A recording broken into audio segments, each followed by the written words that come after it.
ეხლა რაც შეეხება კიდევ ერთ მეთოდს, რომელსაც ენაზე დაკვირვების ხერხს უწოდებენ ხოლმე.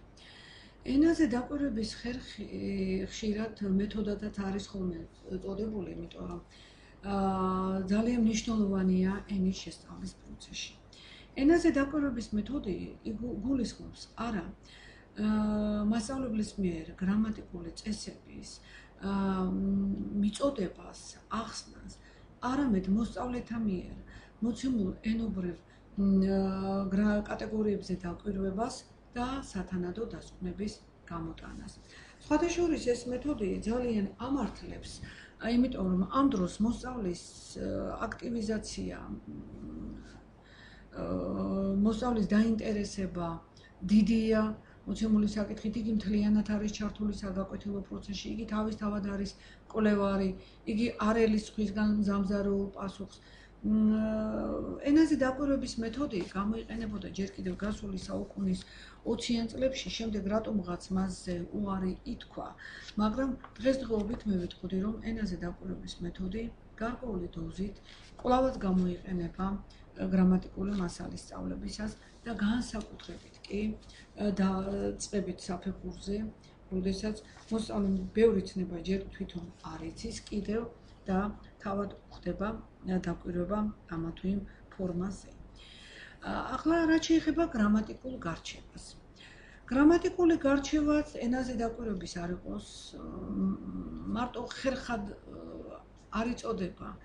იგი იმდენად მნიშვნელოვანია გრამატიკული მასალის შესწავლისას, რომ ხშირად მეთოდთანაც აიგირებენ. მაგრამ მოდი ჩვენ ამას ზოგადად სტრატეგიები ვუწოდოთ ყველაფერს, მეთოდი იქნება, ხერხი იქნება, არ აქვს მნიშვნელობა, ყველა ის საშუალება, რომლითაც ჩვენ სკოლაში გრამატიკულ მასალაზე ვამუშავებთ ბავშვებს.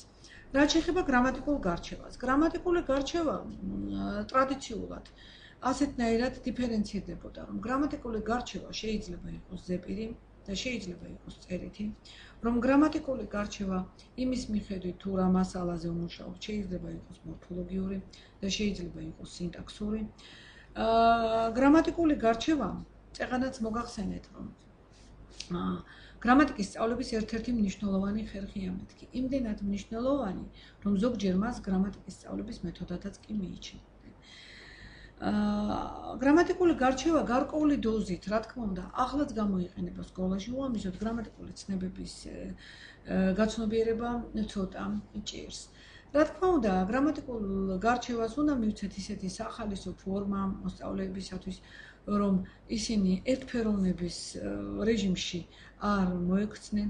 ამ მიზნით ძალიან ხშირად იყენებენ ხოლმე მასწავლებლები ეგრეთ წოდებულ ინდივიდუალურ ბარათებს. ეს არის ბარათები, რომლებიც წინასწარ არის დახაზული შესასწავლი გრამატიკული ან საანალიზო გრამატიკული კატეგორიების მიხედვით და მოსწავლეებს მხოლოდ მათი შევსება ევალებათ. მაგალითად, ჩვენ გავაცანით მეორე კლასში სიტყვის მარცვალი. რამდენ მარცვლიანია სიტყვა? რომ სიტყვა შეიძლება იყოს ერთმარცვლიანი, ორმარცვლიანი, სამარცვლიანი და აქვე ვასწავლეთ, რა თქმა უნდა, სიტყვის გადატანაც და შეიძლება ახლა შევთავაზოთ აი ასეთი ბარათი. დახაზული პირველ სვეტში, რა თქმა უნდა, ჩამოწერილი იქნება სიტყვები, რომელთა გარჩევა დაგვჭირდება ამჯერად. მეორე სვეტში იქნება ასეთი კითხვა: რამდენი ხმოვანია? მესამე სვეტში რამდენი მარცვალია და მეოთხე სვეტში სიტყვის დამარცვლა გადასატანად. მაგალითად, მივეცით ბავშვს სიტყვა კვეხარა, უნდა გვიპასუხოს, რომ ამ სიტყვაში არის 3 ხმოვანი კვეხარა რომ არის 3 მარცვალი და სიტყვა გადასატანად დაემახსოვრება ასე კვეხარა. ამ kvotani აქაც გვაქვს 3 ხმოვანი დაიმყოფა 3 მარცვლად და გადაიტანება ასე. ეს ინდივიდუალური ბარათები ძალიან ამართლებს ხოლმე გრამატიკული გარჩევისას. გრამატიკული გარჩევის ნიმუშად შეიძლება მივიჩნიოთ აი ასეთი დავალებებით. შესწავლილი ნაწარმოებიდან ამოწერეთ და ცალ-ცალკე დააჯგუფეთ სულიერ და უსულოთა სახელები. ესეც გრამატიკული გარჩევის ერთ-ერთ სახედ შეიძლება მივიჩნიოთ. ან შესწავლილი ნაწარმოებიდან ამოწერეთ მხოლოდ ადამიანის აღნიშნული სახელები და დაუსვით მათ სათანადო კითხვები. შესწავლილი ნაწარმოებიდან ამოწერეთ 10 სიტყვა, რომელიც უპასუხებს კითხვაზე რა. ან იპოვეთ მოცემული არსებითი სახელის ფუძეები და ჩამოთვლილია ეს არსებითი სახელები ნემსი, თბილისი, დმანისი.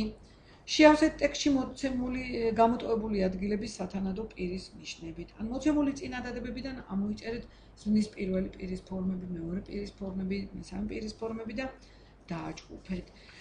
გრამატიკული გარჩევა თანდათანობით რთულდება ხოლმე კლასების მიხედვით. აი გრამატიკული გარჩევის ერთ-ერთ სახედ შეიძლება მივიჩნიოთ ეს დავალებაც. ქვემოთ მოცემული წინადადება წაიკითხეთ მკაფიოდ, ახსენეთ რატომ მიყრის აქ თავს ორი ერთნაირი თანხმოვანი, მაგალითად მელა ანგარიშში მოტყუდა. ბავშვმა უნდა ახსნას, რატომ დაიწერა აქ ორი შ. ეს ორთოგრაფიული გარჩევის ერთ-ერთი სახეც გახლავთ. წეგან მოგახსენეთ, გრამატიკული გარჩევა შეიძლება იყოს მეთქი ზეპირი და წერილობითი. ზეპირია გარჩევა, როდესაც იგი ზეპირი ფორმით სრულდება, წერილობითია, როდესაც წერითი ფორმით სრულდება.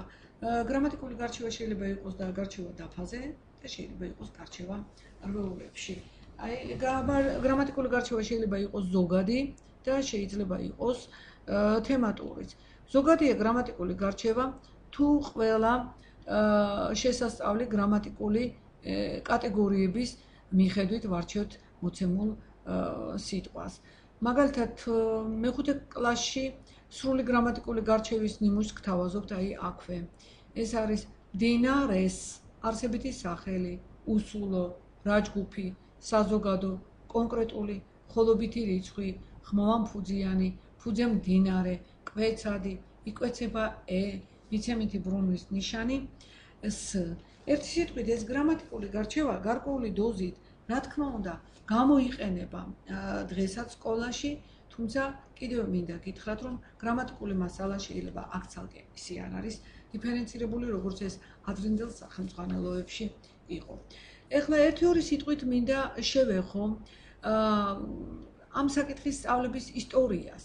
ეროვნული სასწავლო გეგმა თანამედროვე მიდგომები ჩვენ ვნახეთ, განვიხილეთ უკვე კლასების მიხედვით და ისიც ვნახეთ, რა მოთხოვნებს უყენებს ეროვნული სასწავლო გეგმა ამ მხრივ სკოლას. მაგრამ რა ვითარება იყო რეფორმამდე? აი ამაზე მინდა თქვენი ყურადღება ცოტა ვრცლად შევაჩერო. აკაკ შანიძის სახელმძღვანელოს გამოსვლის შემდეგ, ეს იყო 1929 წელს, ქართული ლინგვისტური აზროვნების ისტორიაში ფაქტიურად რევოლუცია მოხდა. იმიტომ რომ ამან სრულიად ახალ საფუძველზე დააყენა ენის თეორია, ქართული ენის თეორია. მაგრამ ეს აკაკი შანიძის გრამატიკა, რომელიც 29 წელს დაიბეჭდა, ვიმეორებ მე, ამავე დროს იყო ძალიან დიდი მოვლენა სკოლისათვის.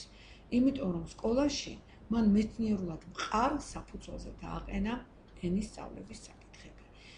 ეს გრამატიკა ძალიან რთული დისციპლინაა მოგეხსენებათ და შანიძის სახელმძღვანელოდ სასკოლო გრამატიკა გახდათ. ამ სასკოლო გრამატიკის გადამუშავება მოხდა შემდეგ მოგვიანებით 60-იან წლებში, ჯერ კვაჭაძე იმნეიშვილის მიერ, შემდეგ კვაჭაძის მიერ. და ეს სახელმძღვანელო საკმაოდ დიდ სამსახურს უწევდა ქართულ სკოლას დღევანდლამდე. დღესაც ვინც გრამატიკის თეორიული კურსის შესწავლით არის დაინტერესებული, რა თქმა უნდა, ისევ ამ წიგნებით ხელმძღვანელობს. მაგრამ ამ წიგნებს ჰქონდა, როგორც ამბობენ სპეციალისტები, ის ნაკლიც, რომ იგი ძალიან იყო გადატვირთული თეორიული მასალით, ერთი ხშირად მოსწავლის ასაკისათვის და ინტერესებისათვის შეუსაბამო მასალაც იყო მოცემული, ამბობენ. და რაც მთავარია, თვლიან, რომ მშობლიური ენის შესწავლისას თეორიის ასე ღრმად მიწოდება არ არის საჭირო. მე კი ვიტყოდი, რომ ამ სირთულეს პირველ რიგში განაპირობებს მეთოდიკური სირთულე, იმიტომ რომ მასწავლებელმა ხშირად შეიძლება ენა ძალიან კარგად იცის, მაგრამ ვერ ახერხებს დააინტერესოს თავისი მოსწავლეები და მათთვის საინტერესო ფორმით მიიტანოს იგი. რაც შეეხება დაწყებითი სკოლის პირველ საფეხურზე, რომელიც 4 წლებით განისაზღვრება, განისაზღვრებოდა უფრო სწორად რეფორმამდე და დღეს 6 წლით განისაზღვრება. დაწყებითი სკოლის პირველ საფეხურზე წარმატებით გამოიყენებოდა წლების განმავლობაში პროფესორ ვალერიან რამიშვილის მიერ შედგენილი ქართული ენა, ასეთი სახელწოდებით გრამატიკა, მართლწერა და მეტყველების განვითარება. ეს წიგნი გამოიცა 1954 წელს, გამოიცა მეოთხე კლასელებისათვის. შემდეგ ეს წიგნი შეიქმნა ცოტა მოგვიანებით მესამე კლასელებისთვისაც და მეორე კლასელებისთვისაც. ახლა წიგნი კი იყო ცალკე, მაგრამ მეორე, მესამე, პირველ, მეოთხე კლასებში ცალკე საათი გრამატიკის სწავლებას არ ეთმობოდა და იგი ტექსტთან ინტეგრირებულად იყო მოცემული საკითხავი ტექსტის ბოლოს. სხვათაშორის ეს მეთოდი ამართლებდა დაწყებით სკოლაში. ახლა ამ მეთოდით ხელმძღვანელობთ უფრო ზედა კლასებშიაც მე-5, მე-6, მე-7, მე-8, მე-9 კლასებში. რაც შეეხება მე-11-12 კლასებს, აქ ენის სწავლების სულ სხვა თეორიებია ყურადღების ცენტრში მოქცეული. ახლა რამდენად გამართლებულად გვეჩვენება ჩვენ საბაზო სკოლაში განსაკუთრებით გრამატიკული და ლიტერატურული მასალის ინტეგრირება. რა თქმა უნდა, ერთი მხრივ ეს გამართლებულია იმდენად, რამდენადაც ტექსტი მთლიანობაში გაანალიზდება. მაგრამ მეორე მხრივ იქნება საშიშროება იმისა, რომ მთლიანად მოხდება გრამატიკული საკითხების იგნორირება და უკანა პლანზე გადატანა, წინა პლანზე გაწამოწევს მაინც ტექსტის მხატვრული მხარე. ენობრივ გამომსახველობითი მხარე ცოტა რთული მომენტია, არც მასწავლებლებს უყვართ მაინც და მაინც და შეიძლება აი ეს სირთულე შეიქმნას.